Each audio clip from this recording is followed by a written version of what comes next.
Eu sei que muita gente diz que amor de família é incondicional, que a avó aguenta tudo, perdoa tudo, esquece tudo, que o sangue fala mais alto e que no final tudo se resolve com um abraço e um pedido de desculpas. Mas essas pessoas nunca foram chamadas de constrangedora pela própria neta. Nunca ouviram risadinhas de deboche enquanto seguravam um bolo de cenoura feito com amor. Nunca sentiram o gosto amargo de ser tratada como um estorvo por alguém que você ajudou a criar desde os 3 anos de idade. Meu nome é Carmen Lúcia Ribeiro de Andrade. Tenho 68 anos.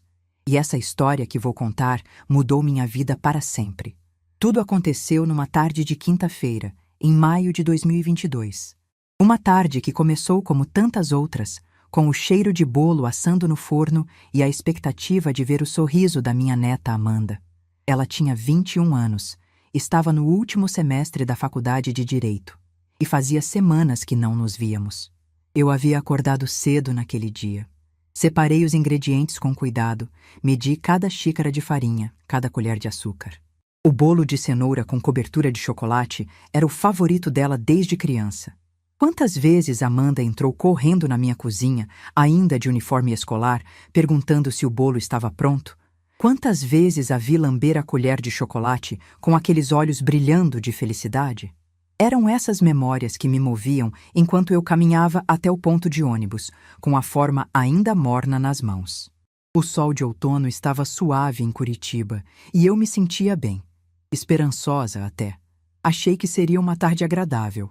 Minha filha Beatriz morava num apartamento no bairro Água Verde, a uns 40 minutos de ônibus da minha casa. Ela nunca vinha me visitar. Era sempre eu quem ia. Mas eu não reclamava. Não reclamava de nada, na verdade. Achei durante anos que era assim que funcionava. Que avós deviam se adaptar, ceder, facilitar a vida dos filhos e netos. Quando cheguei ao prédio de Beatriz, o porteiro me reconheceu e acenou com um sorriso. Subi pelo elevador, ajeitei meu cabelo no reflexo das portas metálicas e toquei a campainha com o coração leve. Beatriz abriu a porta com aquela expressão que eu conhecia bem. Um misto de surpresa e ligeiro incômodo, como se minha presença fosse algo inesperado, mesmo que eu tivesse avisado que viria. Oi, mãe. Entra. Ela pegou o bolo das minhas mãos sem muita cerimônia e foi direto para a cozinha. Eu a segui, tirando o casaco, olhando ao redor. O apartamento estava diferente. Havia almofadas novas no sofá, um quadro abstrato na parede que eu nunca tinha visto. Pequenas mudanças que mostravam uma vida da qual eu não fazia parte. A Amanda está? Perguntei, tentando parecer casual. Beatriz apontou com a cabeça para a sala. Está ali com as amigas. Estão planejando alguma coisa da formatura. Meu coração se encheu. A formatura. O momento mais importante da vida acadêmica da minha neta. Eu já imaginava como seria emocionante vê-la subir ao palco, receber aquele diploma que representava tantos anos de esforço. Esforço dela. Esforço meu também, embora ela não soubesse. Caminhei até a sala com um sorriso no rosto. Queria abraçar minha neta, perguntar sobre os preparativos, talvez oferecer ajuda com alguma coisa. O que encontrei me fez parar no meio do caminho. Amanda estava esparramada no sofá grande, com 3 amigas ao redor. Todas muito arrumadas, cabelos lisos, unhas feitas, roupas que pareciam custar mais do que minha aposentadoria de 1 mês. Elas riam de algo no celular de uma delas. Aquele tipo de risada alta e afetada que eu nunca consegui entender.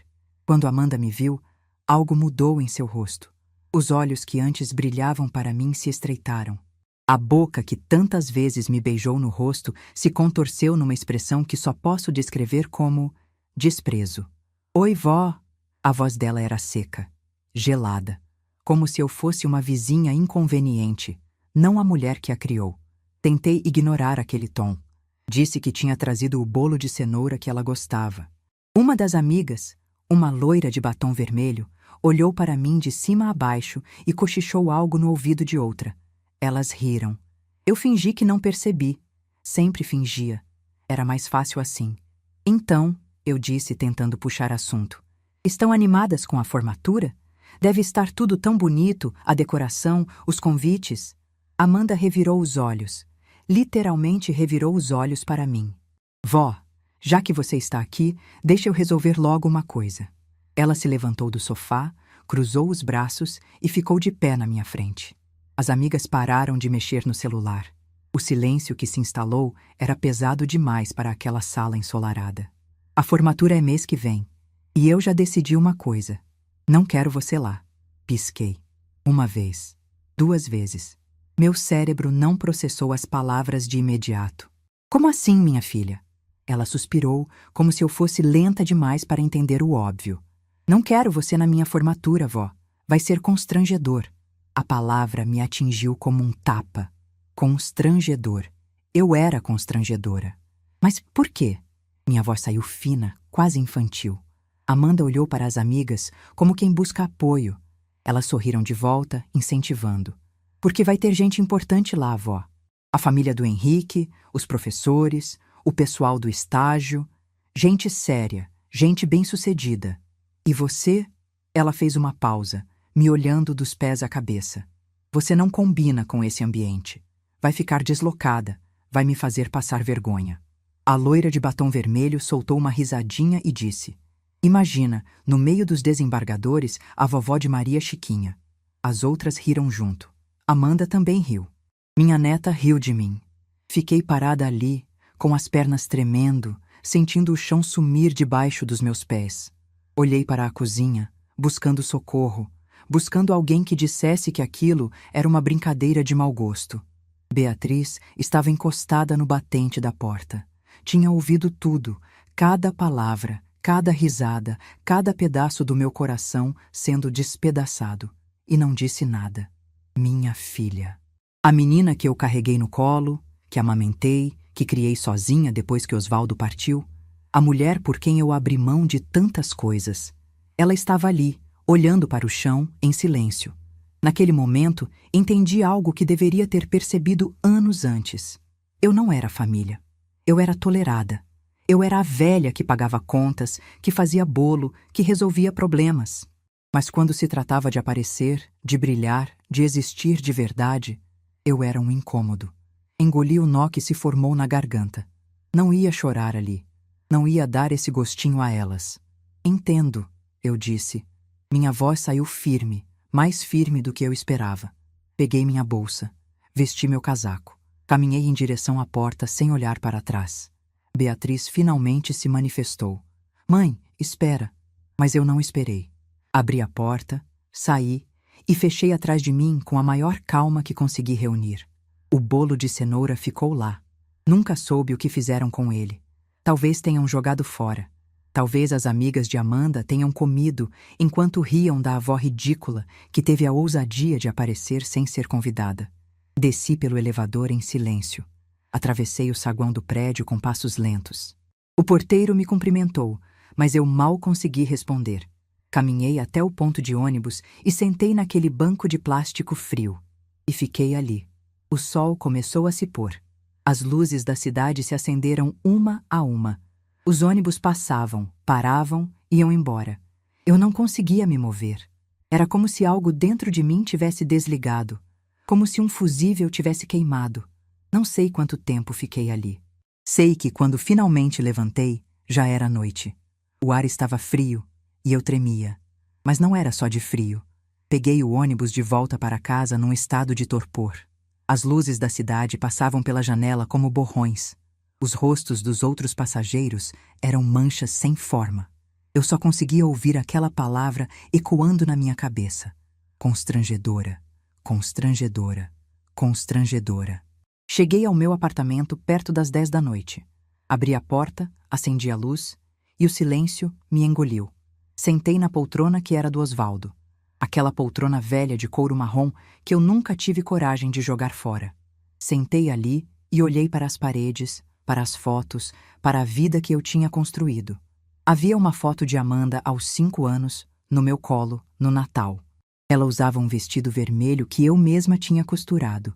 Estava sorrindo, abraçada comigo, feliz. Onde estava aquela menina? Havia uma foto de Beatriz no dia da formatura dela, há 15 anos. Eu estava ao lado, orgulhosa, segurando o buquê de flores que eu mesma comprei. Naquela época, eu era bem-vinda. O que tinha mudado?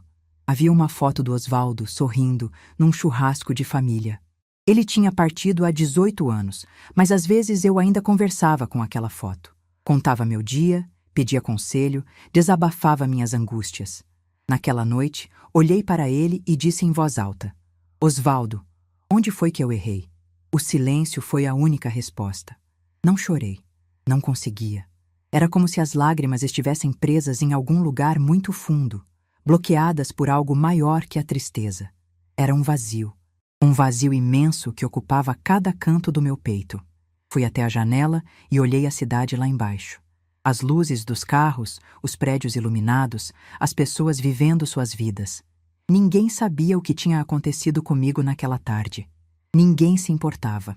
Eu tinha 68 anos. Tinha dedicado a vida inteira à minha família. Tinha aberto mão de oportunidades, de sonhos, de mim mesma. E no final, era isso que recebia. Uma gargalhada e um "não quero você lá". Foi então que algo mudou. Não sei explicar direito. Foi como se uma chama que estava apagada há anos tivesse se acendido de novo. Uma chama pequena, frágil, mas viva. Voltei para a poltrona e fiquei ali, pensando em tudo. Nas décadas que passei, me diminuindo. Nos sacrifícios que fiz em silêncio. Nas vezes em que engoli desaforos para manter a paz. Na mulher que eu tinha sido antes de virar só a avó. Lembrei de quem eu era. Carmen Lúcia Ribeiro, formada em pedagogia em 1982. Professora por 35 anos. Diretora de escola. Criadora de programas de alfabetização. Condecorada pelo Ministério da Educação. Fundadora de uma instituição que ajudava jovens a estudar. Onde estava essa mulher? O que eu tinha feito com ela? A resposta era dolorosa, mas clara. Eu mesma a tinha enterrado. Enterrado debaixo de fraldas, de bolos de cenoura, de transferências bancárias, de silêncios obedientes. Enterrado para que Beatriz pudesse trabalhar em paz. Para que Amanda pudesse estudar em paz. Para que todos pudessem viver suas vidas enquanto eu desaparecia. Mas naquela noite, sentada naquela poltrona velha, olhando para as fotos de uma família que não me queria mais, eu tomei uma decisão. Eu ia parar de desaparecer. Não sabia ainda como. Não sabia o que faria. Só sabia que algo tinha mudado dentro de mim e que não tinha mais volta. Fui até a gaveta do meu quarto e puxei uma caixa de papelão que não abria há anos. Dentro dela estavam meus diplomas, minhas medalhas, recortes de jornal com meu nome, cartas de agradecimento de alunos que eu havia ajudado a alfabetizar, provas de que eu existia, de que eu tinha valor. De que eu era muito mais do que a avó constrangedora que não combinava com gente importante. Segurei aqueles papéis contra o peito e, finalmente, as lágrimas vieram. Chorei por horas. Chorei pela humilhação daquela tarde. Chorei pelos anos perdidos. Chorei pela mulher que eu tinha deixado adormecer. Mas quando as lágrimas secaram, quando o sol começou a nascer pela janela do meu quarto, eu não estava mais triste. Estava decidida. Amanda não me queria na formatura dela? Tudo bem. Ela teria uma surpresa. Uma surpresa que nenhuma daquelas amigas metidas, nenhum namorado filho de desembargador, nenhuma roupa de grife poderia comprar. Eu ia mostrar para minha neta quem era a avó que ela tinha vergonha, e ela jamais esqueceria. Para vocês entenderem o tamanho da minha dor naquela noite, preciso voltar no tempo. Preciso contar quem eu era antes de virar a avó invisível. Antes de me tornar apenas Dona Carmen, a que ajuda aqui em casa. Porque eu nem sempre fui assim. Houve um tempo em que meu nome significava alguma coisa. Um tempo em que as pessoas me olhavam com respeito, não com pena ou desprezo. Me formei em pedagogia em 1982, numa época em que mulher na universidade ainda era motivo de estranhamento. Meu pai, seu Geraldo, não queria que eu estudasse. Dizia que mulher decente aprendia a cozinhar, a costurar, a cuidar de marido. Universidade era coisa de homem. Mas minha mãe, Dona Jurema, tinha outros planos. Ela era costureira, passava os dias curvada sobre a máquina de costura, fazendo vestidos para as madames da cidade, e toda vez que entregava uma encomenda, ela me dizia baixinho: "Filha, estuda. Estuda para não depender de ninguém. Estuda para ser alguém." Eu estudei. Trabalhava durante o dia como auxiliar numa escola municipal e fazia faculdade à noite. Pegava 2 ônibus para ir, 2 para voltar. Chegava em casa depois das 11. Estudava mais um pouco, dormia 4 horas e começava tudo de novo. Foram 4 anos assim. 4 anos de sacrifício, de noites mal dormidas, de fins de semana debruçada sobre livros enquanto minhas amigas iam a bailes e festas. Mas no dia em que recebi meu diploma, com minha mãe chorando na plateia e meu pai fingindo que não estava orgulhoso, eu soube que tinha valido cada segundo. Logo depois da formatura, conheci Osvaldo. Ele era professor de matemática na mesma escola onde eu comecei a lecionar. Um homem quieto, de poucas palavras, mas de gestos enormes. No nosso primeiro encontro, ele me levou a uma livraria e disse que eu podia escolher qualquer livro que quisesse. Nenhum homem tinha feito isso por mim antes. Nos casamos em 1985. Um casamento simples, numa igreja pequena, com um vestido que minha mãe costurou. Não tínhamos dinheiro para a lua de mel, então passamos o fim de semana num sítio emprestado de um amigo, ouvindo o barulho das cigarras e planejando o futuro. Osvaldo me apoiava em tudo. Quando eu disse que queria fazer especialização, ele reorganizou os horários dele para que eu pudesse estudar. Quando fui promovida a coordenadora pedagógica, ele preparou um jantar surpresa para comemorar. Quando me tornei diretora de escola, aos 35 anos, ele chorou de orgulho. Beatriz nasceu em 1987, um parto difícil que quase me levou embora. Passei 3 dias na UTI, e Osvaldo ficou o tempo todo no corredor, rezando para santos que ele nem acreditava. Quando finalmente pude segurar minha filha nos braços, olhei para aquele rostinho vermelho e jurei que daria a ela todas as oportunidades que eu tive que lutar para conseguir. E dei. Dei muito mais do que devia.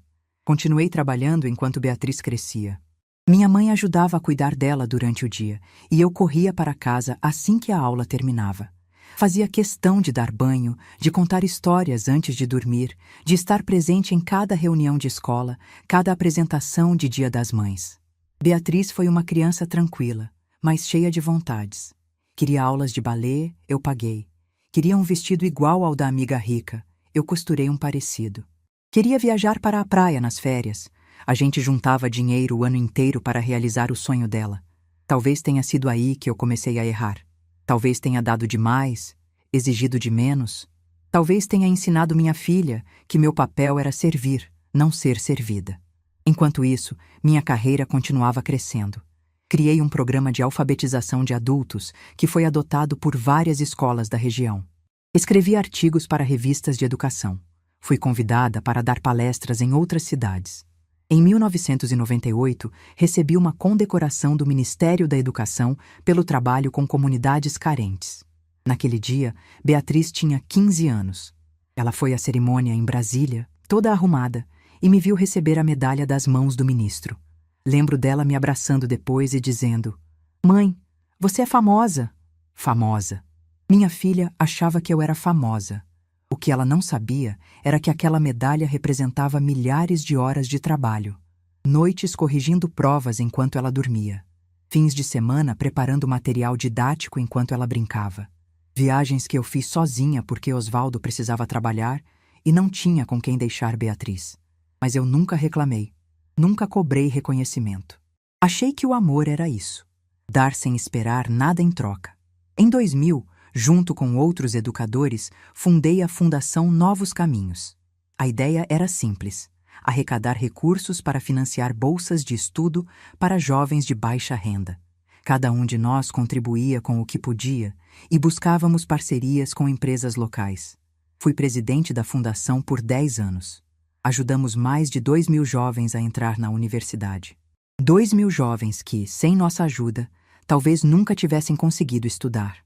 Beatriz cresceu, formou-se em administração, casou-se com Roberto, um rapaz simpático que trabalhava em banco.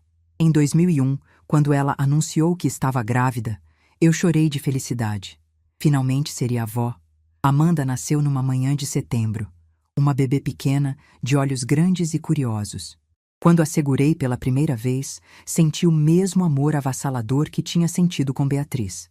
Prometi a mim mesma que seria a melhor avó do mundo. Mas a vida tem dessas ironias cruéis. Quando Amanda tinha apenas 3 anos, Roberto decidiu que não queria mais ser pai. Simplesmente acordou num dia e disse que estava infeliz, que precisava se encontrar, que ia embora. Deixou Beatriz sozinha, com uma criança pequena, um aluguel para pagar e um mundo de sonhos despedaçados. E quem estava lá para recolher os cacos? Eu. Nessa mesma época, Osvaldo começou a ter problemas no coração. Uma condição silenciosa que foi se agravando aos poucos, sem que a gente percebesse. Ele continuava trabalhando. Continuava sendo o mesmo homem forte e calado de sempre. Mas por dentro, algo estava cedendo. Em 2004, numa noite fria de julho, Osvaldo passou mal em casa. Chamei a emergência, mas quando chegaram, já era tarde. Ele partiu nos meus braços, com a mão apertando a minha, sem conseguir dizer as últimas palavras. Fiquei viúva aos 50 anos, com uma filha divorciada e uma neta de 3 anos para ajudar a criar. Foi nesse momento que comecei a me apagar. Não foi uma decisão consciente. Não acordei um dia e pensei, vou parar de viver minha vida. Foi acontecendo aos poucos, como água corroendo pedra. Beatriz precisava trabalhar, então eu cuidava de Amanda.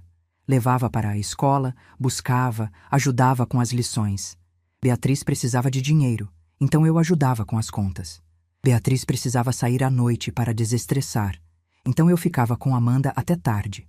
Fui me afastando dos círculos acadêmicos, recusando convites para palestras, deixando de escrever artigos, parando de frequentar as reuniões da fundação. Pouco a pouco, a professora Carmen Lúcia foi desaparecendo e no lugar dela surgiu apenas a mãe da Beatriz e a avó da Amanda.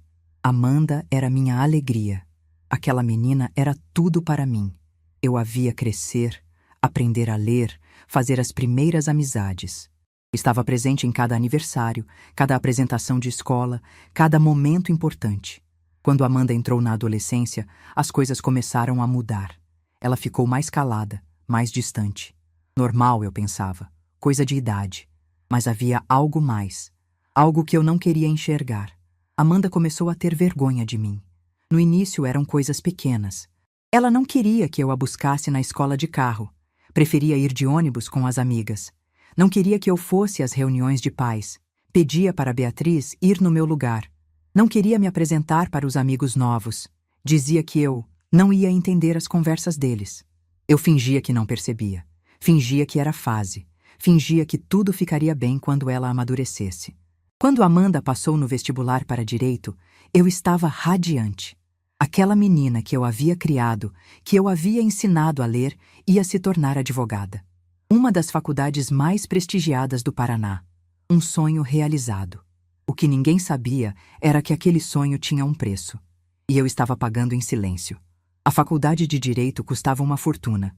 Beatriz, com seu salário de gerente de loja, mal conseguia pagar o aluguel. Roberto havia sumido do mapa e não pagava pensão. Amanda não trabalhava. Beatriz achava que ela devia focar nos estudos. Então eu fiz o que sempre fiz. Resolvi o problema sem fazer barulho. Liguei para a Fundação Novos Caminhos, da qual eu ainda era membro honorária. Expliquei a situação, sem mencionar que a beneficiada seria minha própria neta. Criei uma bolsa de estudos especial, financiada com minhas economias. Uma bolsa que cobria 70% da mensalidade. Amanda recebeu a notícia achando que era mérito próprio, que a faculdade tinha reconhecido seu potencial, seu desempenho no vestibular.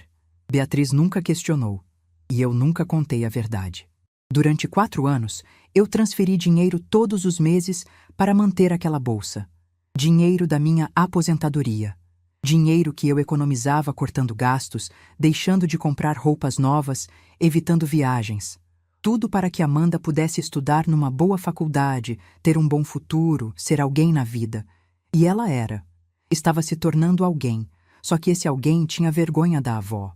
No 2º ano de faculdade, Amanda começou a namorar Henrique, filho de um desembargador, família tradicional, nome que abria portas. De repente, minha neta começou a falar diferente, se vestir diferente, agir diferente. Eu percebi a mudança na primeira vez que ela trouxe Henrique para um jantar de família. Era véspera de Natal e eu tinha preparado tudo com carinho. A ceia, a decoração, os presentes. Quando chegou a hora das apresentações, Amanda apontou para mim e disse: "Essa é Dona Carmen, ela. Ajuda aqui em casa. Ajuda aqui em casa." Não disse que eu era avó. Não disse que eu a havia criado. Não disse que eu pagava a faculdade dela. Me apresentou como se eu fosse a empregada. Henrique me cumprimentou com um aceno de cabeça, aquele sorriso educado de quem cumprimenta alguém sem importância. E Amanda não corrigiu. Beatriz, que estava ao lado, também não disse nada. Naquela noite, depois que todos foram embora, eu lavei a louça sozinha, em silêncio. Quando terminei, fui para o meu quarto e chorei até não ter mais lágrimas. Mas no dia seguinte, fingi que nada tinha acontecido. Era Natal, afinal. Tempo de perdão, de família, de amor. Engoli a dor e continuei sorrindo. Nos meses seguintes, Amanda foi se distanciando cada vez mais. As visitas ficaram raras. As ligações, mais curtas. Quando eu mandava mensagem perguntando como ela estava, recebia respostas monossilábicas. Bem, ok. Depois falo. Certa vez, fui visitá-la de surpresa. Queria levar um presente de aniversário adiantado, já que não poderia ir à festa que ela estava organizando. Festa para a qual eu não tinha sido convidada. Quando cheguei ao apartamento de Beatriz, ouvi vozes na varanda. Amanda estava no telefone com uma amiga. Ela não sabia que eu tinha chegado. "Minha avó é um caso perdido", ela dizia, rindo. Roupa de feira, cabelo branco, não sabe nem usar o celular direito. Imagina apresentar ela para o pessoal do escritório? Ia ser um mico. Fiquei paralisada na porta. Meu coração batia tão forte que eu achei que ia desmaiar. Um mico. Eu era um mico para minha neta. Saí sem fazer barulho. Deixei o presente na portaria com o porteiro e fui embora. Naquela noite, pensei em contar a verdade. Pensei em ligar para Amanda e dizer: "Você sabe quem está pagando sua faculdade? Você sabe de onde vem o dinheiro que permite você estudar nessa universidade que você acha tão elegante?" Mas não disse nada, porque achei que se ela soubesse, ia me amar por obrigação, não por vontade. E eu não queria amor assim. Eu queria que ela me amasse pelo que eu era, não pelo que eu dava. Que ilusão. Continuei pagando a bolsa.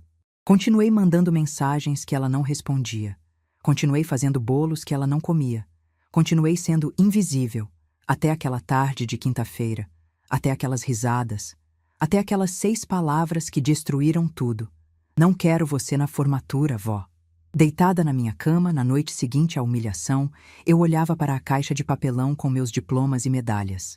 Ali dentro estava a prova de quem eu tinha sido. Uma mulher de valor, uma mulher respeitada, uma mulher que fez diferença na vida de milhares de pessoas. E eu tinha deixado tudo isso morrer para criar uma neta que tinha vergonha de mim. O sol estava nascendo quando eu tomei a primeira decisão concreta. Peguei meu celular e liguei para o escritório da Fundação Novos Caminhos. Deixei um recado pedindo para falarem comigo com urgência. Depois, liguei para meu advogado, um senhor chamado Dr. Renato, que cuidava das minhas questões há anos.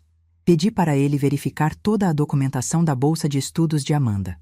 Por fim, abri a gaveta da cômoda e peguei minha agenda antiga. Aquela onde eu anotava telefones de colegas, de jornalistas que me entrevistaram, de reitores que me convidaram para eventos. Estava na hora de fazer algumas ligações. Estava na hora de Carmen Lúcia voltar a existir. E quando isso acontecesse, Amanda ia descobrir que a avó, constrangedora, era muito mais do que ela jamais imaginou. Só que dessa vez, eu não estaria mais disposta a implorar por amor. Dessa vez, eu ia exigir respeito. Os dias seguintes àquela tarde de humilhação foram os mais estranhos da minha vida. Eu acordava de manhã e, por alguns segundos, esquecia o que tinha acontecido. Mas então, a lembrança voltava como uma onda gelada, e eu sentia o peso daquelas palavras de novo. Constrangedora. Mico. Não combina com esse ambiente, mas havia algo diferente em mim agora. Uma clareza que eu não tinha antes. Uma determinação que parecia ter despertado do fundo da minha alma. Na primeira manhã depois da humilhação, levantei cedo. Tomei um banho demorado, vesti uma roupa que me fazia sentir bem e sentei na mesa da cozinha com minha agenda antiga e uma xícara de café. Era hora de fazer algumas ligações. A primeira foi para a Fundação Novos Caminhos. Pedi para falar com o doutor. Fernando, o atual presidente, que tinha sido meu aluno há muitos anos. Ele atendeu no segundo toque, surpreso e feliz em ouvir minha voz. Conversamos por quase 1 hora. Contei que estava pensando em me reaproximar da fundação, talvez participar de alguns eventos, contribuir de alguma forma. Ele ficou empolgado. Disse que meu nome ainda era muito respeitado, que muita gente perguntava por mim, que seria uma honra ter a fundadora de volta. Antes de desligar, pedi uma informação. Queria saber detalhes sobre a bolsa de estudos que eu mantinha anonimamente. A bolsa de Amanda. Dr. Fernando confirmou tudo. A bolsa cobria 70% da mensalidade e estava programada para continuar até a formatura, que seria em junho. Perguntou se eu queria fazer alguma alteração. Respirei fundo. Aquela era uma decisão que eu não podia tomar de cabeça quente. Pedi alguns dias para pensar e desliguei. A segunda ligação foi para colegas da época em que eu era diretora. Gente que eu não falava há anos, mas que me recebeu com carinho e saudade. Descobri que muitos ainda estavam ativos na área de educação, que continuavam fazendo palestras, participando de eventos, publicando artigos. Uma delas, a professora Marlene, me contou que havia um congresso de educação marcado para o mês seguinte. Perguntou se eu não gostaria de participar, quem sabe apresentar uma palestra sobre alfabetização de adultos. Disse que pensaria. A terceira ligação foi a mais importante. Liguei para o Dr. Renato, meu advogado. Pedi para ele verificar toda a documentação relacionada à bolsa de Amanda. Queria ter certeza de que tudo estava em ordem, que eu tinha controle total sobre aquele recurso. Ele me ligou de volta no dia seguinte, confirmando o que eu já sabia. A bolsa era mantida exclusivamente com recursos meus, através de uma doação anônima à fundação. Eu podia cancelar a qualquer momento, sem precisar dar explicações a ninguém. Guardei essa informação. Ainda não sabia o que faria com ela, mas era bom saber que eu tinha opções. Na primeira semana, Beatriz tentou me ligar 3 vezes. Não atendi nenhuma. Ela mandou mensagens perguntando se eu estava bem, dizendo que precisávamos conversar, que Amanda não tinha falado sério. Ignorei todas. Não era rancor, era autopreservação. Eu sabia que se atendesse, se ouvisse as desculpas ensaiadas, se aceitasse as justificativas esfarrapadas, ia acabar cedendo. Ia acabar engolindo mais uma humilhação em nome da paz familiar. E eu não estava mais disposta a fazer isso. Na segunda semana, Beatriz apareceu no meu apartamento. Tocou a campainha insistentemente até eu abrir. Quando abri a porta, ela entrou sem ser convidada, com aquele ar de quem veio resolver um problema. Ela começou a falar antes mesmo de sentar. Disse que Amanda estava arrependida, que tinha sido influenciada pelas amigas, que no fundo amava a avó. Disse que eu estava exagerando, que não podia deixar um mal-entendido destruir a família. Eu escutei tudo em silêncio. Servi café, como sempre fiz. E quando ela terminou, perguntei apenas uma coisa. Beatriz, naquele dia, quando Amanda disse aquelas coisas, você ouviu tudo. Por que não disse nada? Ela engasgou. Desviou o olhar. Começou a balbuciar algo sobre não querer piorar a situação, sobre estar em choque, sobre não ter encontrado as palavras certas. Você não encontrou as palavras certas. Eu repeti devagar. Sua filha estava me humilhando na frente das amigas, me chamando de constrangedora, rindo de mim. E você não encontrou as palavras certas para me defender. Beatriz ficou calada. Sabe qual é o problema, filha? Continuei. Não é só o que Amanda disse. É o que você não disse. É o silêncio. O seu silêncio me doeu mais do que as palavras dela. Ela tentou se justificar de novo. Disse que eu era forte, que sempre fui forte, que não precisava de defesa. Disse que pensou que eu não ligaria para aquilo, que deixaria passar como sempre deixava. Exatamente, eu disse. Como sempre deixava. Você acostumou a me ver engolindo desaforos, então achou que esse seria só mais um. Mas não é, Beatriz. Esse foi o último.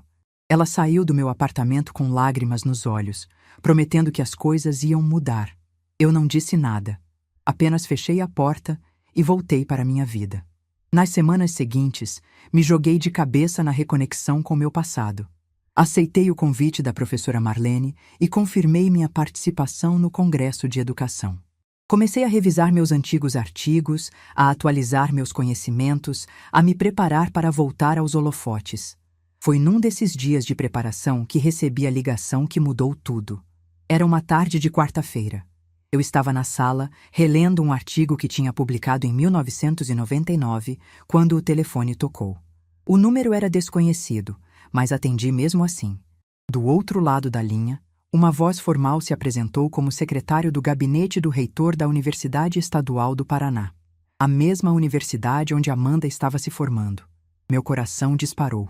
Por um segundo, achei que era algum problema com a bolsa, alguma irregularidade que tinham descoberto. Mas o que ele disse me deixou sem palavras. O reitor queria me convidar para receber o título de doutora honoris causa, a mais alta honraria acadêmica que uma universidade pode conceder. O reconhecimento seria pelos meus 35 anos de contribuição à educação brasileira, pelos programas de alfabetização que criei, pelas milhares de vidas que ajudei a transformar. Fiquei em silêncio por tanto tempo que o secretário perguntou se eu ainda estava na linha. "Estou", eu disse com a voz embargada. "Estou sim. É que não esperava por isso." Ele explicou os detalhes. A cerimônia seria no final de junho, no auditório principal da universidade. Haveria cobertura da imprensa, presença de autoridades, todo o protocolo de uma honraria desse nível. E então ele disse a data. 25 de junho. Às 19 horas, meu sangue gelou. 25 de junho. Às 19 horas. Era exatamente o mesmo dia, o mesmo horário, o mesmo auditório da colação de grau do curso de Direito. A formatura de Amanda. Perguntei ao secretário se não havia possibilidade de remarcar. Ele disse que infelizmente não, que aquela era a única data disponível antes do recesso acadêmico, que o reitor tinha uma agenda muito apertada. Desliguei o telefone e fiquei olhando para a parede por não sei quanto tempo. A ironia da situação era quase cômica. Amanda tinha me expulsado da formatura dela. Tinha dito que eu não combinava com aquele ambiente, que seria constrangedor ter uma avó de cabelos brancos no meio de gente importante. E agora, a própria universidade estava me convidando para subir ao palco daquele mesmo auditório. Não como avó, como homenageada, como a mulher mais importante daquela cerimônia. Meu primeiro instinto foi recusar. Ligar de volta e dizer que não podia, inventar uma desculpa, evitar o confronto. Era o que a antiga Carmen faria. A Carmen que se escondia, que se diminuía, que abria mão de tudo para não causar problemas. Mas eu não era mais essa mulher. Levantei do sofá e fui até o espelho do corredor. Olhei para meu reflexo. Cabelos brancos, sim. Rugas, sim. Mas também olhos que ainda brilhavam. Uma postura que ainda era firme. Uma mulher que tinha construído um legado pelo qual qualquer um deveria se orgulhar. Eu merecia aquela homenagem. Eu tinha trabalhado a vida inteira por ela. E não ia abrir mão disso por causa de uma neta que tinha vergonha de mim.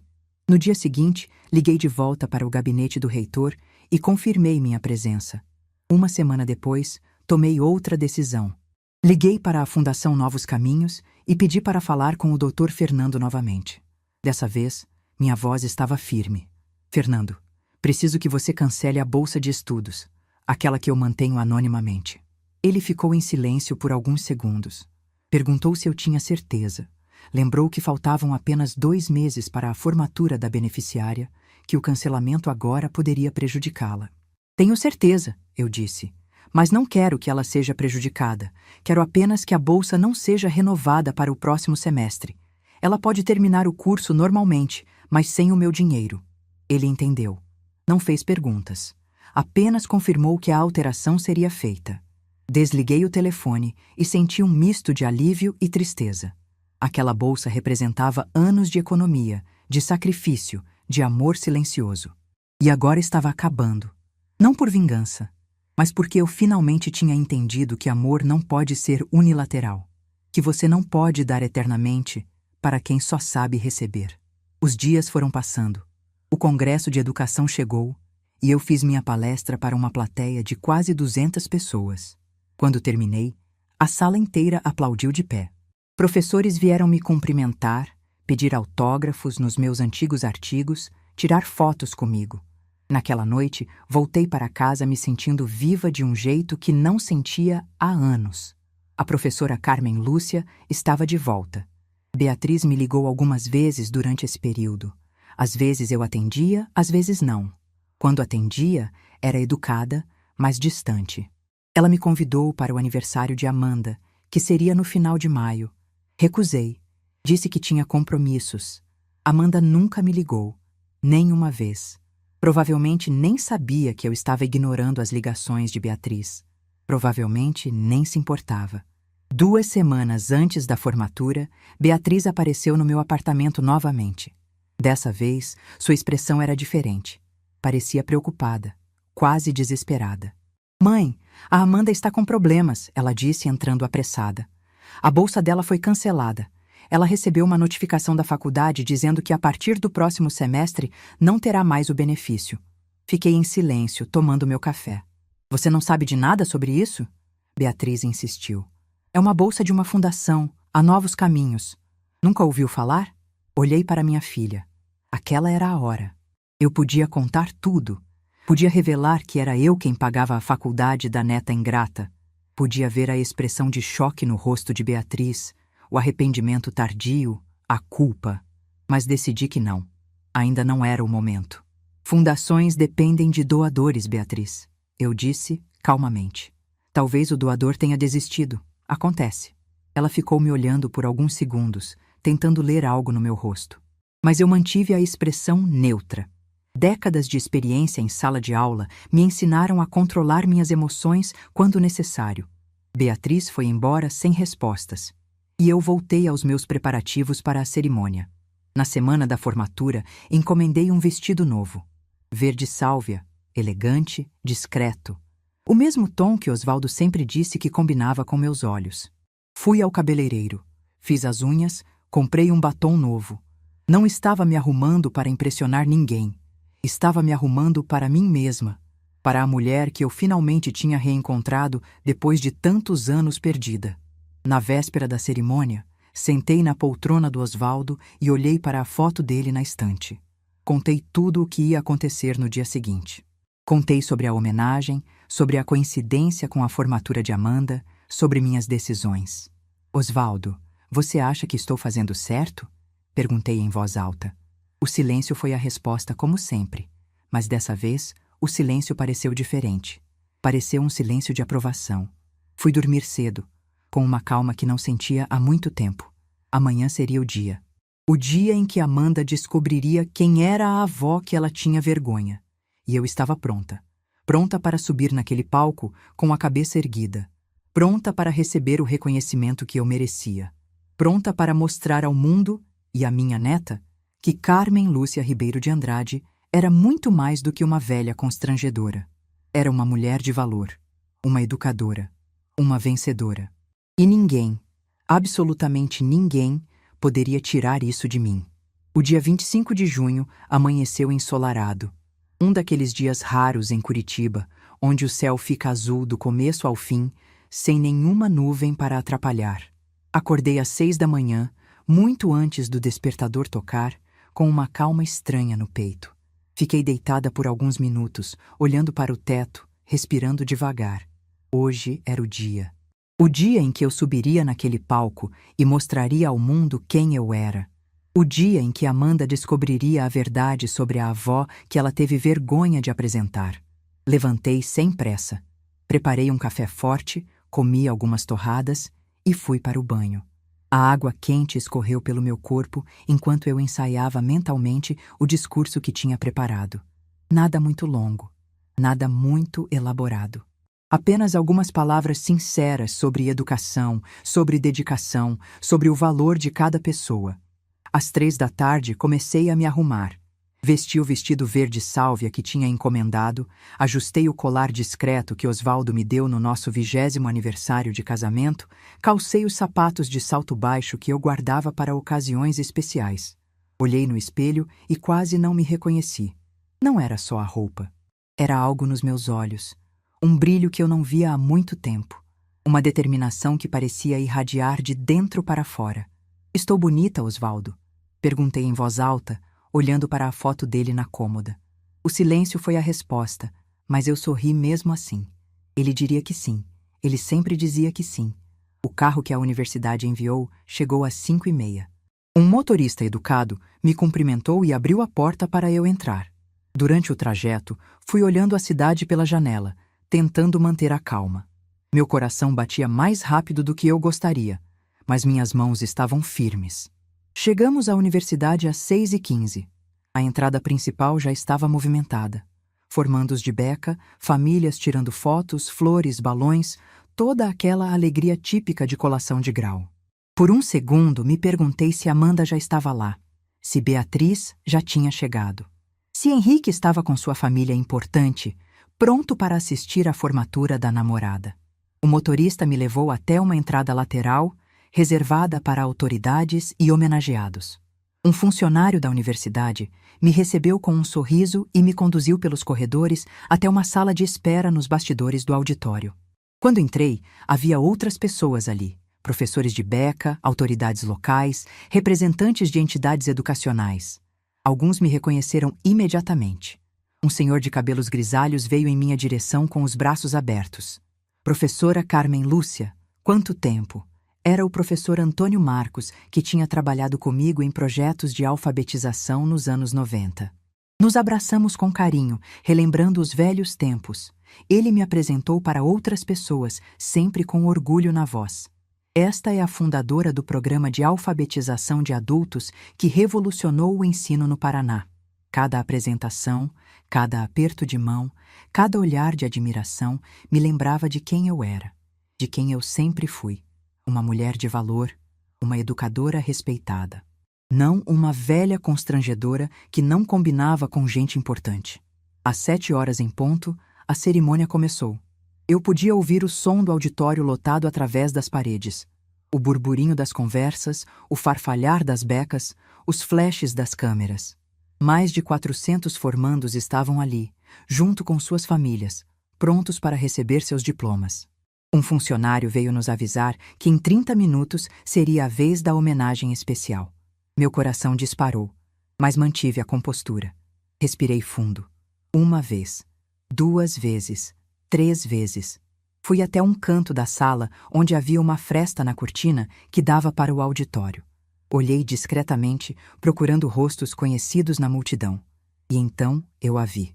Amanda estava na 5ª fileira, radiante no seu vestido azul marinho, com a beca pendurada no braço esperando a hora de vestir. Henrique estava ao lado dela, de terno escuro, com aquela postura ereta de quem foi criado para ocupar lugares de destaque.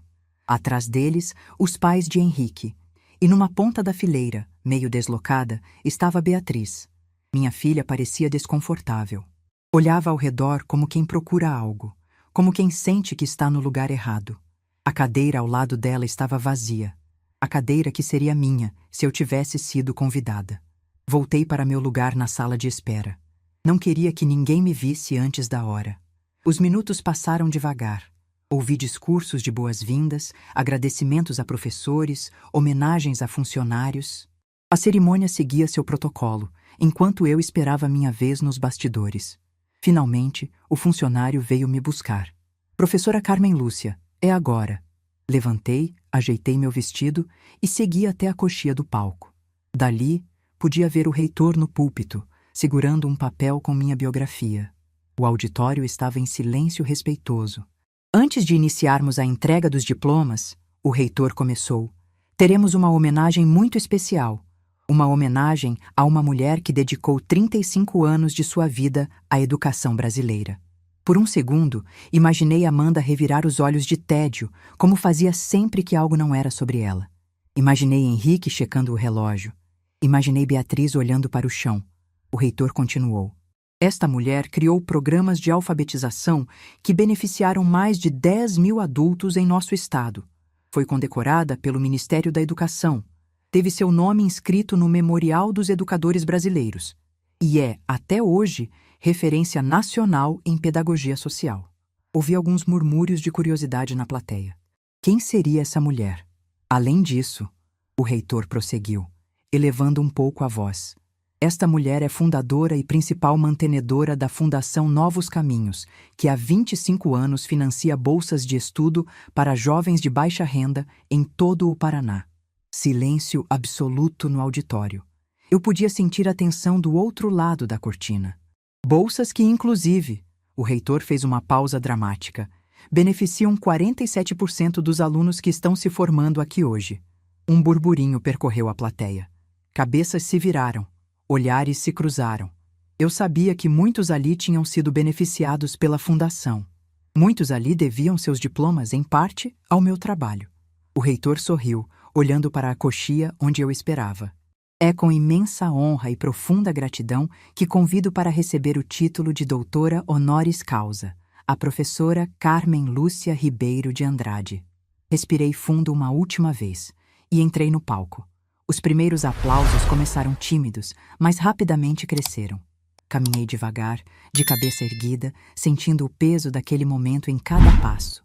As luzes do auditório estavam fortes, mas eu conseguia ver os rostos na plateia. E então nossos olhares se cruzaram. Amanda estava paralisada, completamente paralisada.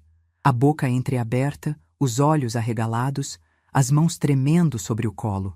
Ao lado dela, Henrique parecia confuso, olhando para a namorada sem entender o que estava acontecendo. Beatriz tinha levado a mão à boca, os olhos cheios de lágrimas. Mas eu não parei. Continuei caminhando até o centro do palco, onde o reitor me esperava com a medalha e o diploma. Ele colocou a medalha no meu pescoço com delicadeza. Entregou o diploma em minhas mãos, e então se afastou, deixando o microfone livre para mim. O auditório inteiro estava de pé, mais de 1000 pessoas aplaudindo para mim. Para a mesma mulher que 2 meses antes tinha sido chamada de mico pela própria neta. Esperei os aplausos diminuírem. Ajeitei o microfone e olhei para a plateia. Encontrei Amanda de novo. Ela ainda estava de pé, mas parecia que suas pernas iam ceder a qualquer momento. O rosto estava branco como papel. As mãos, que antes tremiam, agora estavam cerradas em punhos. Ao lado dela, Beatriz chorava silenciosamente. Eu podia dizer tantas coisas. Podia contar tudo ali, na frente de todos. Podia revelar que Amanda só estava ali porque a avó, constrangedora, tinha pago sua faculdade.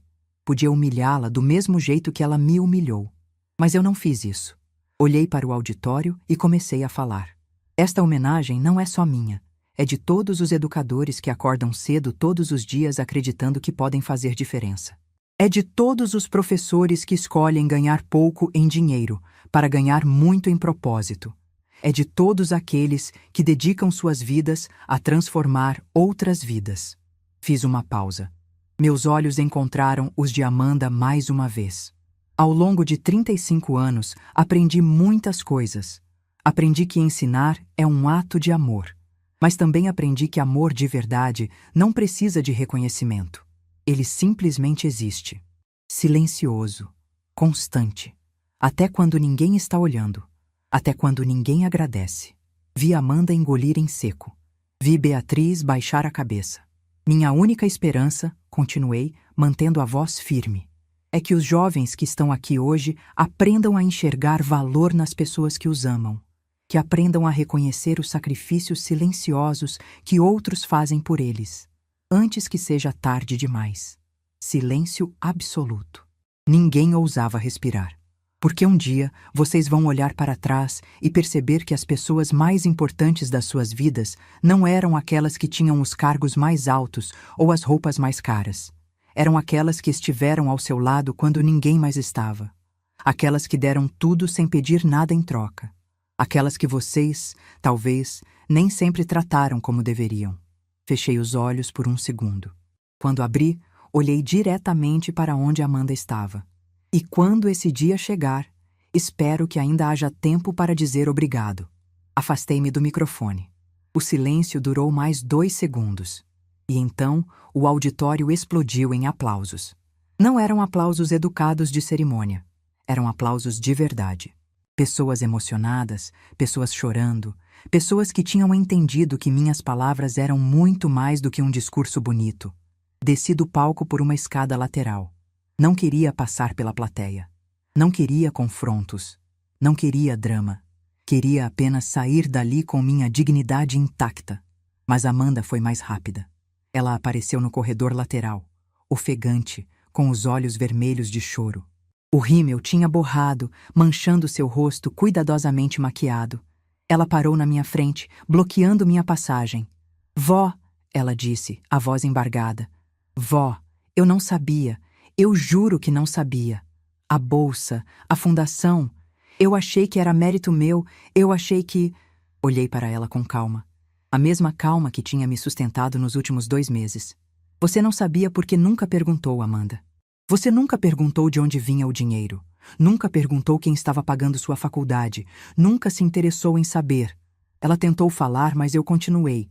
Você só sabia que tinha uma avó de quem você tinha vergonha. Uma avó que não combinava com gente importante. Uma avó que seria um mico na sua formatura. Lágrimas escorriam pelo rosto dela. Ela estendeu os braços, tentando me abraçar. Eu dei um passo para trás. Não, Amanda. Agora não. Ela parou chocada.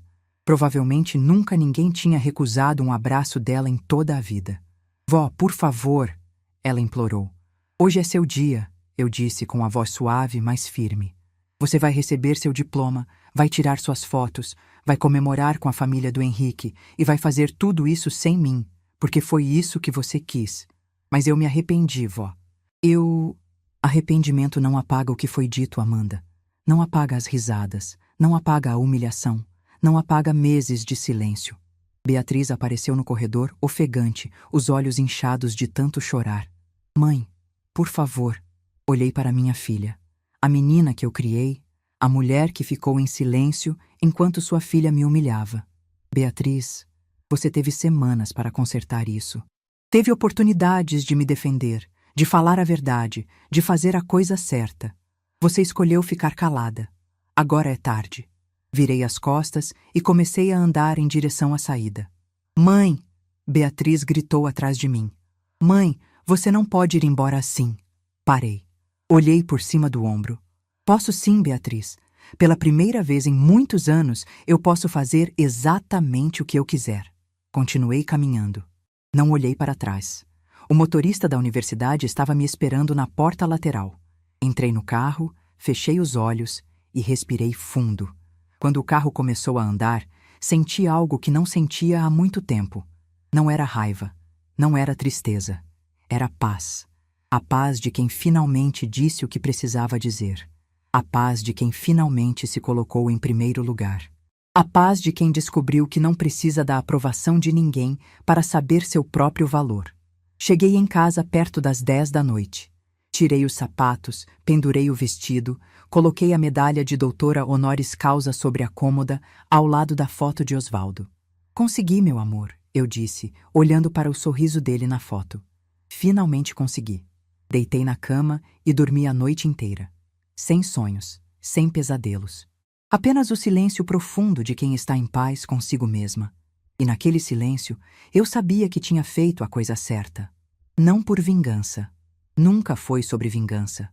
Foi sobre dignidade, sobre respeito, sobre finalmente me ver como eu merecia ser vista. E isso ninguém mais poderia tirar de mim. Os dias que se seguiram à formatura foram os mais silenciosos da minha vida. Mas era um silêncio diferente daquele que eu conhecia. Não era o silêncio de quem foi esquecida. Era o silêncio de quem finalmente escolheu a própria paz. Acordei no dia seguinte à cerimônia com uma leveza no peito que não sentia há décadas. Preparei meu café sem pressa, sentei na varanda do apartamento e fiquei olhando a cidade despertar. O sol da manhã batia nas janelas dos prédios vizinhos, criando reflexos dourados que dançavam nas paredes. Era um dia comum para todo mundo, mas para mim era o primeiro dia de uma vida nova. Meu celular tocou várias vezes naquela manhã. Beatriz, Amanda, Beatriz de novo. Não atendi nenhuma. Não por rancor, por autopreservação. Eu sabia que se atendesse, iam tentar me convencer de que eu tinha exagerado, de que precisávamos conversar, de que família era mais importante que orgulho. Mas eu já não acreditava mais nessas frases feitas. Família não é só sangue. Família é respeito. E respeito tinha sido a única coisa que elas nunca me deram. Na primeira semana depois da formatura, Beatriz apareceu no meu apartamento 3 vezes. Na primeira, eu não abri a porta. Fiquei em silêncio, ouvindo ela tocar a campainha e chamar meu nome, até ela desistir e ir embora. Na segunda, abri a porta, mas disse que não era um bom momento. Na terceira, finalmente deixei ela entrar. Ela veio com um buquê de flores e uma expressão de cachorro abandonado. Sentou no sofá, olhou ao redor como se estivesse vendo meu apartamento pela primeira vez e começou a chorar antes mesmo de falar qualquer coisa.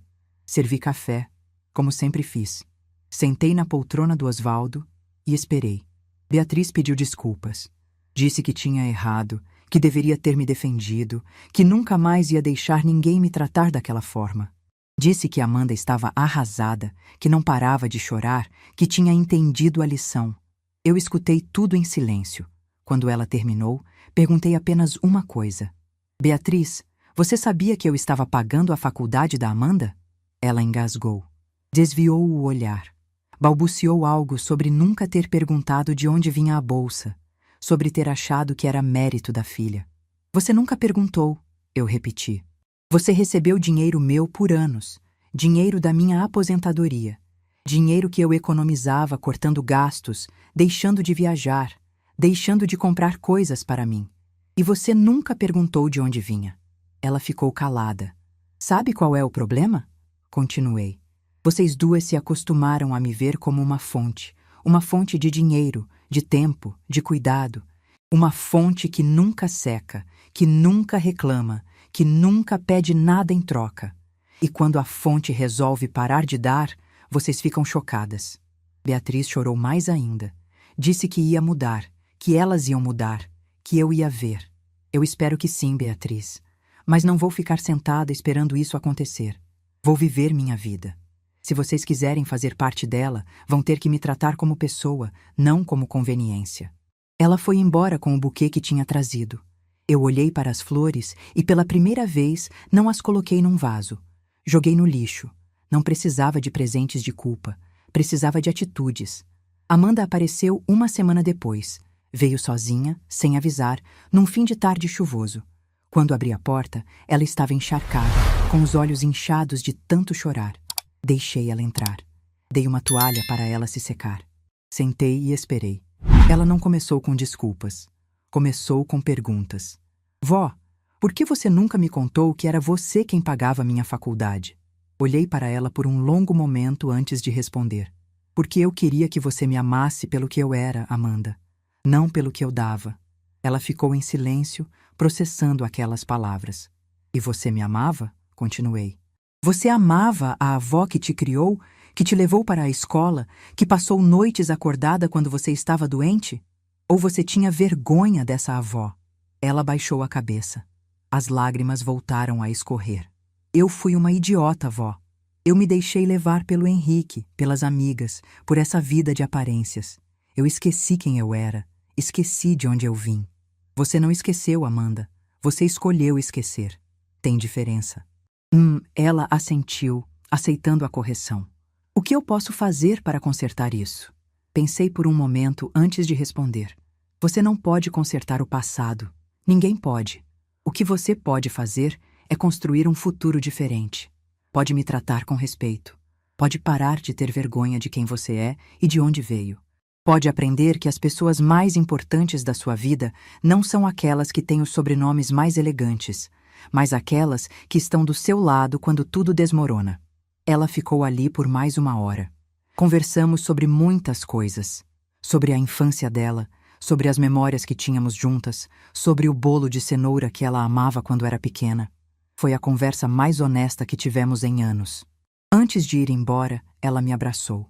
Dessa vez, eu não recusei. Mas também não me derreti. Retribuí o abraço com carinho, mas com limites. Ela sentiu a diferença, e eu sabia que ela tinha entendido. Nos meses seguintes, muita coisa mudou. Amanda precisou arrumar um emprego para pagar as despesas dela. Sem a bolsa, sem o dinheiro que eu mandava para Beatriz, ela teve que aprender a se virar sozinha. Conseguiu um estágio num escritório pequeno, ganhando pouco, trabalhando muito.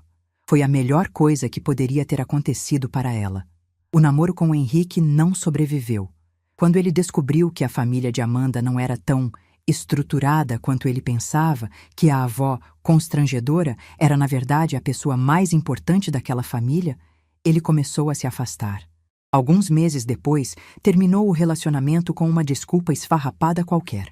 Amanda ficou arrasada no começo, mas depois me disse algo que me emocionou profundamente. Disse que pela primeira vez estava feliz por não ter fingido ser quem não era só para manter um relacionamento. Disse que preferia estar sozinha, sendo verdadeira, do que acompanhada, sendo falsa. Minha menina estava crescendo. Finalmente. Beatriz também mudou, aos poucos. Começou a me ligar não para pedir coisas, mas para conversar. Começou a me visitar não quando precisava de algo, mas quando queria minha companhia. Começou a me tratar como mãe, não como empregada. No aniversário dela, alguns meses depois da formatura, ela organizou um jantar pequeno no apartamento dela. Só nós três, ela, Amanda e eu. Quando cheguei, a mesa estava posta com carinho. Tinha até bolo de cenoura, feito por Amanda, seguindo minha receita. Durante o jantar, Beatriz fez um brinde. Disse que tinha passado anos achando que sabia o que era importante na vida, mas que só agora estava aprendendo de verdade. Disse que eu era a mulher mais forte que ela conhecia e que ela queria ser pelo menos metade da pessoa que eu era. Eu segurei a mão dela sobre a mesa e disse: "Você vai ser muito mais, Beatriz, se você permitir." Aquele jantar foi um recomeço. Não o recomeço de conto de fadas onde todo mundo vive feliz para sempre, mas o recomeço possível, o recomeço real, com cicatrizes, com memórias difíceis, mas também com esperança. Enquanto isso, minha própria vida florescia de formas que eu nunca imaginei. A homenagem de doutora honoris causa abriu portas que eu achava que estavam fechadas para sempre. Recebi convites para palestras em outras cidades. Fui procurada por editoras interessadas em publicar minhas experiências em alfabetização. Uma universidade federal me convidou para coordenar um programa de extensão em educação popular. Eu aceitei tudo. Não porque precisava de dinheiro ou de reconhecimento, mas porque finalmente entendi que ainda tinha muito a oferecer ao mundo, que minha história não tinha acabado, que aos 68 anos eu estava apenas começando um novo capítulo. Viajei como nunca tinha viajado antes. Conheci o mar em Florianópolis, caminhei pelas ruas de Ouro Preto, vi o pôr do sol no Pantanal. Cada viagem era uma descoberta. Cada paisagem nova era uma prova de que a vida ainda tinha surpresas maravilhosas para me oferecer. Fiz amizades novas. Gente da minha idade que, como eu, tinha descoberto tarde que nunca é tarde para viver. Formamos um grupo que se encontrava toda semana para conversar, trocar experiências, planejar passeios. Elas me chamavam de professora e diziam que eu era inspiração para elas. Eu, inspiração. A mesma mulher que, um ano antes, tinha sido chamada de mico pela própria neta. Num dia de primavera, quase um ano depois da formatura, eu estava arrumando o apartamento quando encontrei a caixa de papelão com meus diplomas e medalhas. A mesma caixa que eu tinha aberto naquela noite de dor, depois da humilhação. Peguei cada diploma, cada certificado, cada recorte de jornal. Olhei para eles com olhos novos. Não eram mais provas de um passado distante. Eram partes de quem eu era, partes que eu tinha escondido por tempo demais. Decidi fazer algo diferente. Fui até uma loja de molduras e mandei emoldurar tudo. Os diplomas, a medalha do Ministério da Educação, a medalha de doutora honoris causa. Pendurei tudo na parede da sala, ao lado da foto do Osvaldo. Quando Amanda veio me visitar no fim de semana seguinte, parou na frente daquela parede e ficou olhando por um longo tempo. "Vó, eu nunca soube de metade dessas coisas", ela disse, a voz embargada. "Você nunca perguntou", eu respondi sem acusação, apenas constatando um fato. Ela assentiu, aceitando a verdade. Depois, virou para mim e disse algo que me marcou profundamente.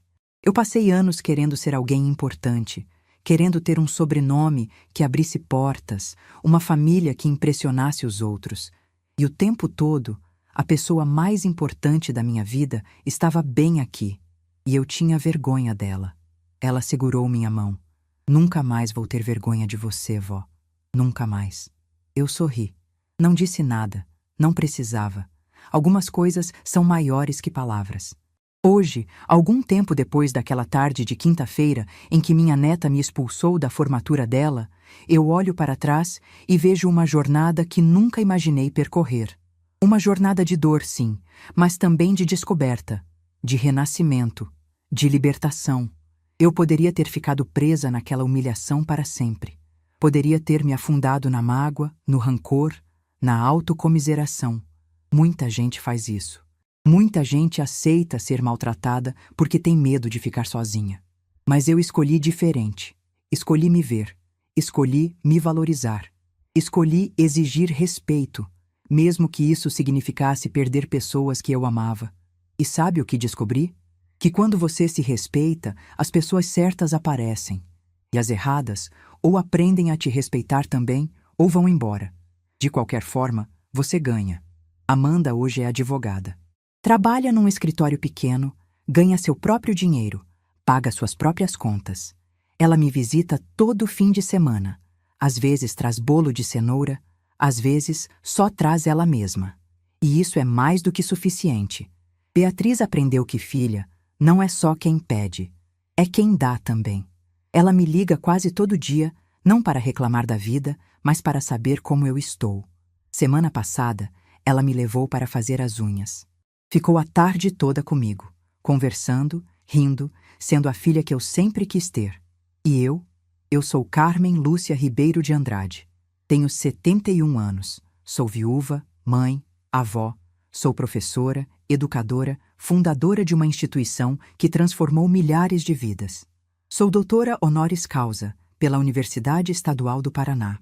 Mas, acima de tudo, sou uma mulher que aprendeu, depois de uma vida inteira, que o amor mais importante é o amor próprio. Que você não pode dar aos outros o que não dá a si mesma. Que não existe família, amizade ou relacionamento que valha a sua dignidade. Às vezes, à noite, eu sento na poltrona do Osvaldo e converso com a foto dele. Conto sobre meu dia, sobre minhas viagens, sobre as mudanças que vi em Beatriz e Amanda. Conto que estou feliz, que finalmente estou em paz. E eu sei, no fundo do meu coração, que ele está orgulhoso de mim. Orgulhoso da mulher que eu me tornei. Orgulhoso de ver que a Carmen Lúcia que ele amou não morreu. Ela só estava adormecida. E agora, finalmente, acordou. Meu silêncio naquele dia, quando saí do apartamento de Beatriz sem dizer uma palavra, foi o silêncio mais poderoso da minha vida. Foi o silêncio de uma mulher que escolheu parar de gritar para ser ouvida e começou a agir para ser vista. E essa mulher, eu posso garantir, nunca mais vai aceitar ser invisível. Porque eu aprendi que existem 2 tipos de solidão. A solidão de estar cercada de pessoas que não te valorizam e a solidão de estar sozinha em paz consigo mesma. A primeira destrói, a segunda liberta. E eu escolhi a liberdade. Se essa história tocou seu coração, deixe seu like, se inscreva no canal e comente aqui embaixo. No meu lugar, o que você faria? Sua mensagem pode iluminar o dia de alguém.